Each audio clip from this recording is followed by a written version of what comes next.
പുറത്ത് നല്ല അടിപൊളി ക്ലൈമറ്റാണ്. ഈ വെട്ടം അടിക്കണുണ്ടോ? ഇന്ന് വീട്ടിൽ ഇരുന്ന് കഴിഞ്ഞാൽ ഗിൽറ്റ് അടിക്കും. പോണതിന് മുമ്പ് നമുക്ക് വന്നിട്ട് കഴിക്കാനുള്ളതൊന്ന് പ്രിപ്പയർ ചെയ്തിട്ട് പോവാം.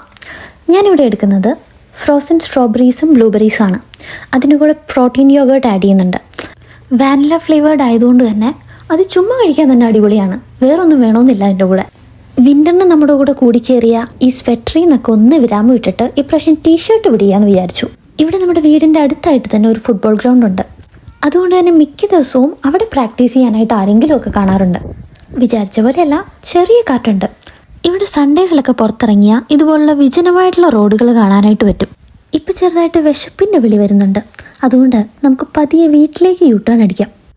നമ്മൾ പുറത്തെടുത്ത് വെച്ചിട്ട് പോയിട്ടുള്ള ബെറീസ് ഇപ്പം എത്രയായിരുന്നാലും ഒന്ന് ഡീഫ്രോസ്റ്റ് ആയി കാണും. ഞാൻ അതിൻ്റെ അകത്ത് ഇത്തിരി പീനട്ട് ബട്ടർ കൂടെ ആഡ് ചെയ്യുന്നുണ്ട്. കുറച്ച് പ്രോട്ടീൻ റിച്ച് ആയിക്കോട്ടെന്നേ. ഒരു ക്വിക്ക് ആൻഡ് ഈസി ഈവനിങ് ഫുഡിനൊക്കെ ഇത് ബെസ്റ്റ് ഓപ്ഷനാണ്.